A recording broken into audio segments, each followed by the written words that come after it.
नमस्ते दोस्तों, स्वागत है आज के इस कमाल के एक्सप्लेनर में। मैं हूं आपका अपना लोकल ट्यूटर और आज हम एक ऐसी लैंग्वेज एक्सप्लोर करने वाले हैं जो सीधे मॉरिशस के दिल का रास्ता खुलती है, मॉरिशियन क्रियोल। तो चलिए बिना किसी देरी के शुरू करते हैं। अब आप लोग सोच रहे होंगे मॉरिशस गए और बीचेस का मजा लिया तो और क्या चाहिए। लेकिन सच बताऊं, अगर वहां के लोकल से सच में कनेक्ट करना है ना, तो उनकी भाषा थोड़ी बहुत आनी चाहिए। ये एक छोटा सा स्टेप आपकी नॉर्मल सी छुट्टी को एक अनफॉरगेटेबल कल्चरल इमर्जन में बदल सकता है। ट्रस्ट मी, लोकल्स को ये बहुत पसंद आता है। और हाँ, हम जो भी सीखेंगे वो बिल्कुल ऑथेंटिक होगा, क्योंकि आज का ये पूरा लेसन सॉलिड एकेडमिक और लिंग्विस्टिक टेक्स्ट पर बेस्ड है। मतलब हम बिल्कुल वही प्रैक्टिकल क्रियोल सीखने वाले हैं जो एक्चुअली वहाँ की सड़कों और बाजारों में बोली जाती है। तो फटाफट एक नज़र डालते हैं आज के लेसन प्लान पर। हम बेसिक ग्रीटिंग से शुरू करेंगे, फिर प्रोनाउन समझेंगे, ज़रूरी सवाल पूछना सीखेंगे, छोटे सेंटेंसेस बनाएंगे और आखिर में वहाँ के कल्चर और एटिकेट को टच करेंगे, एकदम स्टेप बाय स्टेप। पहला सेक्शन है essential first greetings, making a great first impression. चलिए उन पहले कुछ शब्दों को समझते हैं जो आइलैंड पर पहुंचते ही किसी ट्रैवलर के काम आने वाले हैं। देखिए, दिन की शुरुआत होती है बॉन्जोर से। सूरज निकलने से लेकर दोपहर तक यही बोलना स्टैंडर्ड माना जाता है, और दोपहर के बाद से लेकर रात तक बॉनस्वार का टाइम हो जाता है ना, बिल्कुल फ्रेंच जैसा। ये दो शब्द सच में किसी भी लोकल के चेहरे पर स्माइल आने के लिए काफी हैं। अगर थोड़ा कैजुअल और फ्रेंडली ढंग से मिलना हो तो आप कह सकते हैं अलो किमिनियर। इसका सीधा सा मतलब होता है हाय, कैसा चल रहा है। और अगर कोई ये पूछे तो इसका एकदम पोलाइट और परफेक्ट जवाब होता है बिया मेर्सी, यानी कि फाइन, थैंक्स। बस हो गई ना दोस्ती की शुरुआत। अब आते हैं अपने अगले हिस्से पर, अंडरस्टैंडिंग पीपल एंड प्रोनाउंस, जो कि सच में क्रियोल के बिल्डिंग ब्लॉक्स हैं। ये पार्ट ना पर्सनली मेरा फेवरेट है, क्योंकि ये लैंग्वेज को बेहद आसान बना देता है। जरा इस टेबल पर गौर कीजिए। क्रियोल लैंग्वेज ग्रामर के मामले में कितनी एफिशिएंट है। इसमें ही, शी या इट के लिए अलग अलग शब्द याद रखने का कोई झंझट ही नहीं है। सबके लिए बस एक सिंगल शब्द है, ली। मतलब जेंडर का कोई टेंशन ही नहीं है ना। कमाल की बात। लेकिन हाँ, एक चीज जहां थोड़ा केयरफुल रहना है वो है रिस्पेक्ट। जैसे हमारी भाषा में होता है, वैसे ही यहां भी दोस्तों के लिए इनफॉर्मल टू यूज होता है और बड़ों या अनजान लोगों के लिए फॉर्मल ऊ का इस्तेमाल किया जाता है। एक ट्रैवलर के लिए पोलाइट और सेफ रहने का सबसे बेस्ट तरीका यही है कि हमेशा अनजान लोगों के साथ ऊ का ही यूज किया जाए। बढ़ते हैं आगे। Asking essential questions, finding your way around the island. नई जगह पर घूमते हुए रास्ता पूछना, ये रिकमेंडेशंस लेना तो बनता है, राइट? तो चलिए देखते हैं ये कैसे होता है।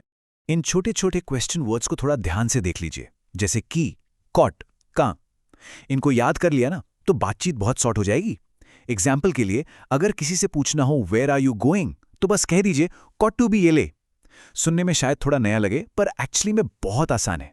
सवाल पूछने के एक और जबरदस्त ट्रिक बताऊं।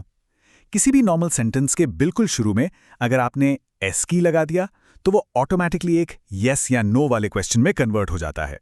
जैसे एस की तो आले, जिसका मतलब हुआ क्या तुम जा रहे हो। ये एक अकेला शब्द बातचीत को कितना स्मूथ बना देता है। चलिए अब थोड़ी मेहनत का फल चखते हैं। Building simple sentences, putting it all together. अब टाइम आ गया है कि हम लोग खुद के सेंटेंसेस बनाएं, और यकीन मानिए ये किसी सिंपल सी रेसिपी को फॉलो करने जैसा है। देखिए इसका फॉर्मूला कितना स्ट्रेट फॉरवर्ड है। पहले प्रोनाउन, फिर टेंस मार्कर, उसके बाद वर्ब और लास्ट में अपना ऑब्जेक्ट।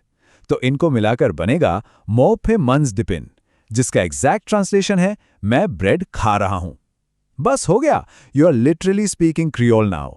लेकिन अगर किसी चीज के लिए मना करना हो तो उसके लिए हमारे पास एक मैजिक वर्ड है, पा। आपको बस इस पा को प्रोनाउन के ठीक बाद रख देना है। ये एक छोटा सा शब्द भाषा का एक बहुत पावरफुल ग्रामेटिकल टूल है। जैसे मो पा पे विनी, यानी मैं नहीं आ रहा। एकदम सिंपल और क्लियर। अब आते हैं इस लेसन के सबसे आखिरी पर सबसे जरूरी हिस्से पर, etiquette and cultural nuances, connecting like a true local.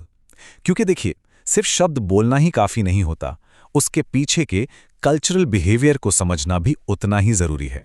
यहां ध्यान देने वाली बात यह है कि मॉरिशंस मिलते और जाते वक्त हाथ मिलाना बहुत पसंद करते हैं, और अगर आप हाथ नहीं मिलाते या फिर मिसी और मैडम जैसे रिस्पेक्टफुल टाइटल्स यूज नहीं करते तो लोग इसे थोड़ा रूड या बदतमीजी समझ सकते हैं।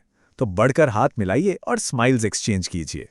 इन्हीं सब छोटी छोटी बातों पर फाउंडेशनल टेक्स्ट में बहुत जोर दिया गया है। प्रॉपर टाइटल से बुलाना वहां की उस वार्मथ और अपनेपन का हिस्सा है जिसके लिए पूरा आइलैंड जाना जाता है। थोड़ी सी इज्जत दिखाएंगे तो बदले में बहुत सारा प्यार मिलेगा। लोकल्स के साथ एकदम घुलने मिलने का एक और मजेदार तरीका बताऊं? सिरंदन ट्राई कीजिए। ये बेसिकली वहां की ट्रेडिशनल पोएटिक पहेलियां होती हैं। इन्हें लोग खुशी बांटने और एक दूसरे के साथ हंसी मजाक करने के लिए यूज करते हैं। ये उनके कल्चर का एक बहुत स्वीट सा पार्ट है। एग्जाम्पल के लिए वहां के लोग अक्सर एक पहेली पूछते हैं, मोर कोंदिर विवान, जिसका मतलब है मुर्दा जिंदा को चलाता है। सुनने में काफी डीप लग रहा है ना, पर इसका मजेदार और सिंपल सा जवाब है चमड़े के जूते। ये सच में उनके कमाल के सेंस ऑफ ह्यूमर को दिखाता है। तो दोस्तों, आज की इस भाषा सफारी के बाद एक बड़ा ही इंटरेस्टिंग सवाल जहन में आता है। जब कोई ट्रैवलर अपना पहला क्रियोल ग्रीटिंग वहां किसी लोकल को बोलेगा तो उस एक हेलो के बाद ऐसे और कितने अनोखे छुपे हुए कल्चरल ट्रेजर्स अनलॉक होंगे, ये तो अब मॉरिशस जाकर ही पता चलेगा, है ना?